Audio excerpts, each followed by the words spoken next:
আসসালামু আলাইকুম দর্শক, সবাদের মাঝে একটা কথা নিয়ে আসছি। কথাটা হলো কি, আমার এই ভাই তরিকাবন্দি ভাই, তবে তরিকাবন্দি ভাই মহব্বত এটা নাকি বলে আখেরাত পর্যন্ত থাকে।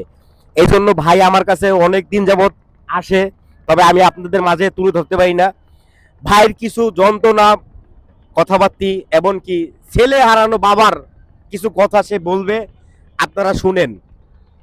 আসসালামু আলাইকুম। ওয়ালাইকুম আসসালাম ভালো আছেন? রাহমাতুল্লাহ। আলহামদুলিল্লাহ ভাই, ভালো বলতে আমার আজকাল ছেলেটা মনে করেন আজকাল দীর্ঘ 5 বছর ধরে নিখোঁজ। এই কেরানীগঞ্জ থেকে মনে করেন বরিতলা, আমার জন্মগত বরিতলা। আমার বাবা মারা গেছে, আমার পরিবারটা কিছুদিন আগে মারা গেছে, আমার মা অসুস্থ পঙ্গু। আমি কোনো হাত থেকে আমার জীবনে আমি 10 টাকা সাহায্য চাই নাই আর চাইতে চাইও না। আমি কর্ম করে খাই, দিনমজুরি কাজ করি ভাই। আমার 2টা ছেলে একটা মেয়ে, এই দুইটা ছেলে একটা মেয়ে ধুয়ে আমার পরিবারটা মারা গেছে। বড় ছেলেটা ভাই আজকে 5 বছর ধরে নিখোঁজ। আমি অনেক থানা পুলিশে লড়ালড়ি করছি। আমি এই সম্বন্ধে বুঝি না, জীবনে কোনো মামলা মোকদ্দমা আমি এইসব বুঝি না। আমার এই আওয়ামী লীগ ক্ষমতায় থাকতে আমার অনেক প্রশাসনের টাকা পয়সা নিয়ে খাইছে। আমার ছেলেটা ফিরাই দিব আশ্বাস দিয়া। আমার নামে একটা মিথ্যা মামলা করে যারা নিয়ে গিয়ে আমার ছেলেটা নিয়ে গেছে, এরাও এখানে ছিল। মামলা দিয়া আমার ছেলে চাওয়ার পরে মামলা দিয়া ওনারা আমার নামে 20 লাখ টাকা একটা মামলা দিছে, দিয়া চলে গেছে। আমার এখন নিরুপায় ভাই, আমি ক্যামেরার সামনে আসতে চাই নেই, আমি একেবারে নিরুপায় ভাই। আমার নুনান্তে পান্তা ফুরে, আমি নিজেই চলতে পারি না, আমার মারে চালাইতে হয়। মাটা পঙ্গু, বিছনা থেকে উঠতে পারেন না, গোসল করাইতে হয় মনে করেন কুলে করে নিয়ে। তারপরে মনে করেন ঘর ভাড়া বাইজা যায়, অনেক সময় দিতে পারি না, বাড়িওয়ালা কাউ কাউ করে। যাই হোক ভাই, এখন আমার ছেলেটা ইন্ডিয়া নিয়ে গেছে, আমি শুনতে পাচ্ছি লোক মারফতে চাকরি দিব বলে নিয়ে গেছে। নাম হইলো বিল্লাল, আর ওনার পয়েন্ট একটা এফডিসিতে কাজ করে। বছরে বছরে মনে করেন বিবাহ বহে, এবং ওনারা বহুত এরকম লোকজন নিছে, ইন্ডিয়া নিয়ে পাচার করে দিছে। এখন লোক মারফতে শুনতে পারছি ওনাকে বিক্রি করে দিছে, না মাইরা ফেলেছে, বলতে পারি না যে 5 বছর ধরে নিখোঁজ। এখন ভাই আমার এই ছেলেরা আমি কিভাবে পাবো? আমি কোথায় যাবো? যেহেতু কোনো যাওয়ার মতো আমার সমর্থ নাই। তারপরে কিছুদিন আগে মনে করেন, মাস 3 আগে মনে করেন আমারে পিবিআই থেকে ফোন দিছে, এরা যে মামলা করছিল ওইখান থেকে ফোন দিছে আমাকে যাওয়ার জন্য। পরে আমি এখান থেকে একজন হাফেজ সাহেব বাড়িওয়ালা, আমার স্থানীয় এলাকার, এই বাড়িওয়ালাকে নিয়ে আমি গেছি। যাওয়ার পরে আমাকে জায়গা বলতেছে, আপনি এক কাজ করেন, কিছু খরচের টাকা দেন। আমি তো নিজেই চলতে পারি না, খরচের টাকা কই থেকে দিব? আমার একবারে আমি শেষ হয়ে গেছি এই ছেলের জন্য। এখন আমার উনি বলতেছে না, কিছু টাকা দিতে, এবার আমরা যাবো তদন্ত করতে। যদি তদন্ত যে দেখি ভালো, তাহলে আপনার ছেলে আপনি পাইবেন। আমি কি ঠিক আছে ভাই, কিছু কি টাকা দিতে হইব, কত টাকা দিতে হইব?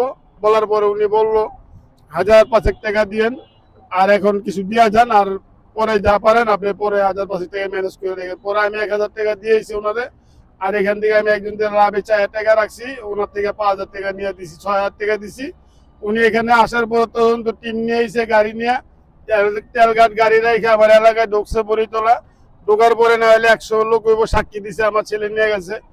ওনারাই জানে, ওনারা বলছে। বলার পরে আমাকে মিডিয়া পিবিআই বললো, বলার পরে বলতেছে যে আপনি কোনো টেনশন করেন না, আপনার ছেলে পাইবেন। আমাকে আশ্বাস দিয়া আমার থেকে টাকা নিয়ে গেল। পরে আমাকে ফোন দিব বললে আমাকে আর ফোন দেয় নাই। ফোন না দেওয়ার পরে আমি ওনাকে ফোন দিলাম। ওনাকে ফোন দেওয়ার পর উনি বললো, আপনি এক কাজ করেন, আপনার মামলা তো উঠে গেছে। আমি একটা মামলা করছিলাম আপনার লোক মানব মানব পাচার মামলা জজ করে। তারপরে উনি রিপোর্ট দেয় নাই কোর্টের মধ্যে। উনি রিপোর্ট দেয় নাই, পরে জানতে পারলাম আমার ওই যারা নিয়ে গেছে আমার ছেলেকে, আমি ওনার কাছে ছেলে চাওয়ার পর উনি বলতেছে, তোর ছেলে তো পাবি না, মামলা দেওয়া কি করবি তুই? তোরা আসি বাকি আর মামলা দেওয়া করবি? বেশি বাড়াবাড়ি করলে তোর মেয়ের আলম আর মামলা দেওয়া কি করবি? মামলা আমার নামে যে হেলে রিপোর্ট গায়ে পুলিশ এসে, পুলিশে আমার কি করবো? আমি লীগ থাকতে কিছু করতে পারি না, বিএনপি এলেও কিছু করতে পারবো না। আমার আত্মীয় ছোট না। আমি বললাম ভাই আমার ছেলে নিয়ে গেছে, আবার আমার মামলা এরকমই দিয়ে এরকম করে, একটার পর একটা মামলা দিয়ে এরকম। তুই কেউ কোন যেতে পারো? আমি দেব।